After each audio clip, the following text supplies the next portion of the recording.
হে বন্ধুরা, আমাদের আজকে গল্পটা উই নামের এই বদমেজাজি মেয়েটাকে নিয়ে। একটা বিরাট শপিং মলের মালিক সে, কিন্তু সামান্য পান থেকে চুন খসলেই সে তার কর্মচারীদের উপর অনেক রেগে যায়। তো সে আজকে তার একটা শপে এসে দোকানের সেলফে কিছু ময়লা দেখতে পায়, আর সেই সাথে একটা ব্যাগ অগোছালোভাবে রাখা ছিল। আর এই সামান্য কারণের জন্যই সে সাথে সাথেই ওই দোকানের কর্মচারীকে চাকরি থেকে বের করে দেয়। তো এরপর সে তার অন্য একটা শপের দিকে যাচ্ছিল। ঠিক তখনই ওই শপিং মলের ভিতর একটা গ্যাঞ্জাম লেগে যায়। একজন মহিলা উইয়ের দোকান থেকে একটা প্রোডাক্ট কিনেছে, কিন্তু সেই প্রোডাক্টটা নাকি একদমই ভালো না।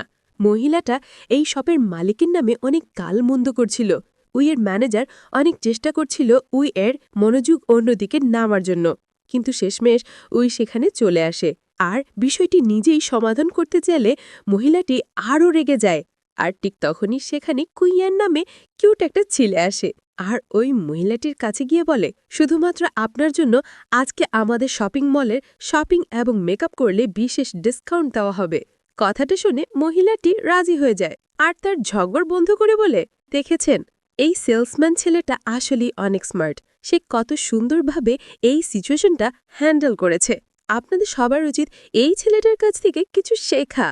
তখনই উই আর ম্যানেজার তার কাছে এসে বলে, ম্যাডাম, এই ছেলেটার নাম হলো কুইয়ান, আর সে আজকে আমাদের শপে সেলসম্যান হিসেবে যোগ দিয়েছে।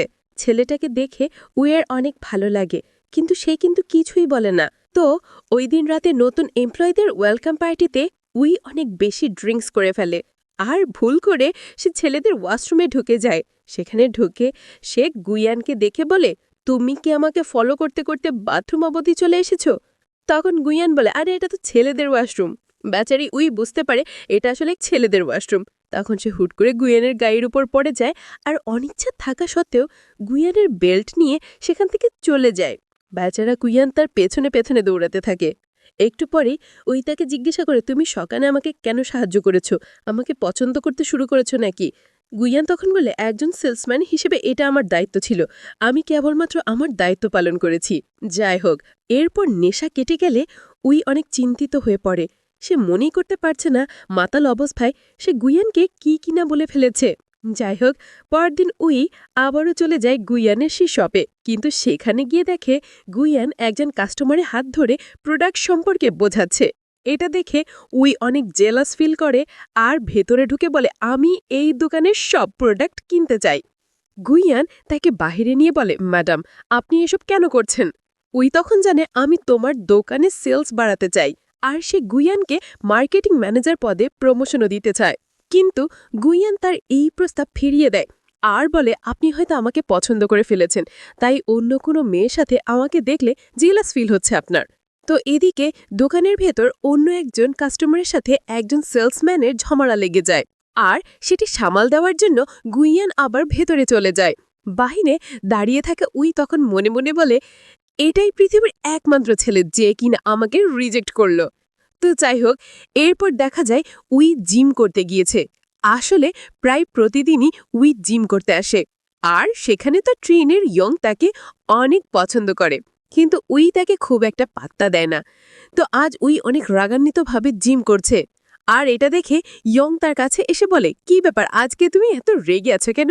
যদাপে উই বলে, শপিং মলে নতুন একটা সেলসম্যান এসেছে। ছেলেটা নিজেকে অনেক স্মার্ট মনে করে, ওকে একটা উঁচু শিক্ষা দিতেই হবে। যাই হোক, এদিকে কে শপিং মলের ভেতর দুইজন সেলসম্যান উই এর ব্যাপারে কথা বলছিল। তারা বলে, উই এর বাজে আচরণের কারণে এখানে কেউই বেশি দিন চাকরি করতে পারে না। এদিকে তাদের কথা আবার গুইয়ান শুনে ফেলে, কিন্তু ঠিক তখনই শপিং মলের বাহিরে কিছু লোক এসে ভাঙচুর করতে থাকে আর বলে, এ দোকানের প্রোডাক্ট একেবারে খারাপ আর দাম অনেক বেশি। ঠিক তখনই উই তাদের সামনে এসে বলে, এইসব গুন্ডামি বন্ধ করো আর এখান থেকে চলে যাও। কিন্তু তারা উইয়ের সাথে বাজে আচরণ করে আর তাকে মারতে চায়, কিন্তু ঠিক তখনই গুইয়ান এসে ওই লোকগুলোকে মেরে উইকে নিয়ে দৌড়ে পালিয়ে যায়। আর কিছু দূরকে উইকে বলে, ম্যাডাম, ওই লোকগুলোর সাথে আপনার এমন আচরণ করা ঠিক হয়নি। সবসময় আপনার এমন উগ্র আচরণের কারণেই মানুষ আপনাকে অপছন্দ করে। তবে এইসব কথাই কোনো কারণে দিয়ে উই বলে, তুমি আমাকে ম্যাডাম বলে ডাকছো কেন? এতে গুইয়েন কিছুটা রেগে যায় আর বলে, দেখুন, আমি কিন্তু প্রত্যেকবার আপনাকে বাঁচাতে পারবো না, তাই আপনার নিজেকে শোধরাতে হবে। যাই হোক, এরপর গুইয়ানকে টিউশন ক্লাসে দেখানো হয়, মানে সে সেলসম্যানের পাশাপাশি একজন টিচার। বাচ্চাদের পড়ানোর সময় সে হঠাৎ বইয়ের মধ্যে একটা চিঠি খুঁজে পায়, যেখানে লেখা ছিল, আজ ঠিক রাত 8টায় উইয়ের সাথে দেখা করতে এই ঠিকানায় চলে এসো। কিন্তু গুইয়ান চিঠিটা একেবারেই গায়ে লাগায় না, আর সেটা ডাস্টবিনে ফেলে দেয়। অন্যদিকে উই তখন গুইয়ানের জন্য অপেক্ষা করছিল, কিন্তু অনেকক্ষণ হয়ে যাওয়ার পরেও যখন গুইয়ান আসে না, তখন উইয়ের ম্যানেজার তাকে বোঝায় যে গুইয়ান তার টিউশন ক্লাসে আছে, এজন্যই হয়তো সে আসতে পারছে না। এটা শোনা মাত্রই উই গুইয়ানের টিউশন ক্লাসের সামনে চলে যায়। সেখানে গিয়ে বলে, তুমি এই সামান্য টিউশনি করে কটা টাকা পাও? এই নাও আমার গাড়ির চাবি, আজকে থেকে তুমি আমার পার্সোনাল ড্রাইভার, আমি তোমাকে এই চাকরিতে অনেক বেশি টাকা দেব। কিন্তু গুইয়ান এবারও তার প্রস্তাব ফিরিয়ে দেয় আর সেখান থেকে চলে যায়। এদিকে তখন আমরা উইয়ের ফিয়ান্সে জিনকে দেখতে পাই, মানে উইয়ের বাবা এই ছেলের সাথে উই এর বিয়ে ঠিক করে রেখেছে। কিন্তু উই মনে মনে এই ছেলেটাকে একদমই পছন্দ করে না, কারণ সে কোনো কাজ না করেই তার বাবার টাকা বসে বসে খরচ করে। তো এরপর জিন উইকে বলে, আগামীকাল আমাদের একটা ফ্যামিলি পার্টি আছে এবং সেখানে কিন্তু তোমাকে আসতেই হবে। কিন্তু উই কোনোভাবে সেখানে যেতে রাজি হয় না। তার উল্টোপাল্টা আচরণ দেখে বিরক্ত হয়ে উই সেখান থেকে চলে যেতে চায়। তাই এবার জিন উই গিফট বের করে দেয়, কিন্তু গিফটটা ভুল করে নিচে পড়ে যায় আর একটা গাড়ি এসে সেটার উপর দিয়ে চলে যায়। এটা দেখে জিন অনেক মন খারাপ করে।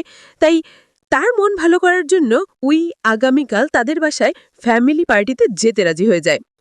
তো পরদিন শপিং মলে ঢুকেই উই গুইয়ানকে দেখতে পায় আর তার সাথে কথা বলার জন্য এগিয়ে যেতেই হঠাৎ তার সামনে জিন চলে আসে আর বলে, আজকে আমাদের বাসায় তোমার ফ্যামিলি পার্টিতে যাওয়ার কথা ছিল, তুমি কি ভুলে গেছো? তো অনিচ্ছা থাকা সত্ত্বেও উইকে তার সাথে চলে যেতে হয়।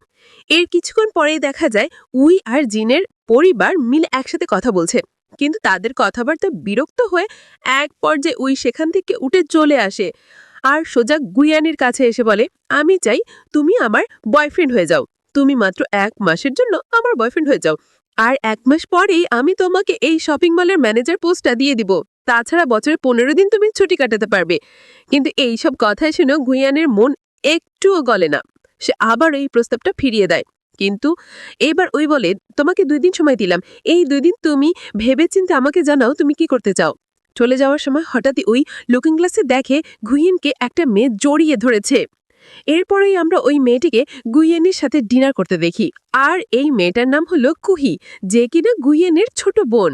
আসলে গুইয়েনের বাবা অনেক ঋণগ্রস্ত ছিল, আর এই ঋণের বোঝা মাথায় নিয়ে এসে মারা গিয়েছে। এখন এই সমস্ত ঋণের ভার এসে পড়েছে গুইয়ানের উপর। প্রায় দিনরাত পরিশ্রম করে সে তার বাবার পাওনা টাকা পরিশোধ করার চেষ্টা করছে। আর গুইয়ানের ছোট বোনের অনেক ইচ্ছা সে স্কলারশিপ নিয়ে দেশে দাঁড়িয়ে পড়তে যাবে।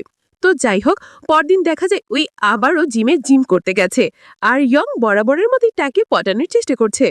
কিন্তু তখন ওই বলে, আমি আসলে শপিং মলের ওই ছেলেটা অর্থাৎ গুইয়েনকে পছন্দ করি, তাই আমাকে বিরক্ত করা ছেড়ে দাও। এটা শুনে ইয়ং বলে, ওই ছেলেটার সম্পর্কে তো তুমি কিছুই জানো না, হতে পারে ওই ছেলেটার কোনো গার্লফ্রেন্ড আছে।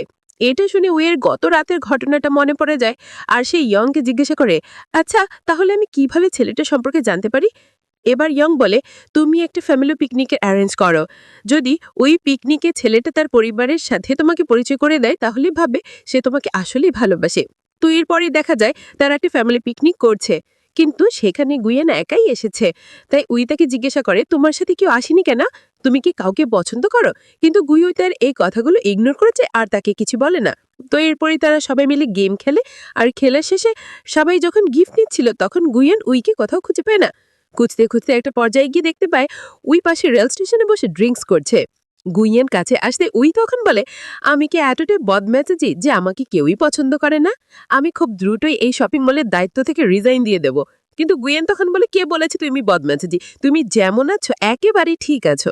উই বলে, তাহলে তুমি আমাকে কেন পছন্দ করছো না? আসলে আমি ছোটবেলা থেকে এমন বদমেজাজি ছিলাম না, আমাকে বলা হয়েছিল জীবনে সফল হতে হলে অনেক বদমেজাজি আর স্ট্রিক্ট হতে হবে। তো এসব কথা বলতে বলতে তাদের দুজনের মধ্যে একটা ভালো মুহূর্ত তৈরি হয়ে যায়। কান্না থামিয়ে গুইয়ান তাকে সেখান থেকে নিয়ে আসে। তো পরদিন আবারও উই জিমে যায়, আর সেখানে ইয়ং থেকে জিজ্ঞাসা করে, গতদিন ক্যাম্প শেষ হলে তোমরা কোথায় গিয়েছিলে? কিন্তু উই তাকে কিচ্ছু বলে না। আর ঠিক তখনই তার মনে পড়ে যায় সে একটা বইয়ে পড়েছিল, কাউকে নিজের ভালোবাসায় আটকাতে হলে তাকে জেলাস ফিল করাতে হবে। তো এরপরে বুই আবার শপিং মলে চলে যায় আর সেখানে হঠাৎ জিন এসে তাকে অনেকগুলো ফুল দিয়ে প্রপোজ করে, সেই সাথে একটা ডায়মন্ডের আংটিও দেয়। কিন্তু বক্সে কোনো ডায়মন্ড ছিল না। তখন পাশে দাঁড়িয়ে থেকে দোকানদার বলে, তুমি আমাকে যে টাকা দিয়েছো তাতে এই বক্সটাই হবে। এদিকে তখন দৌড়াইতে দৌড়াইতে ট্যাক্সি ড্রাইভার এসে বলে, আরে আমার ভাড়াটা তুই বাকি আছে, আগে আমার ভাড়াটা দিন। এদিকে দূরে দাঁড়িয়ে থাকে গুইয়ান তখন এই সব কিছু দেখছিল।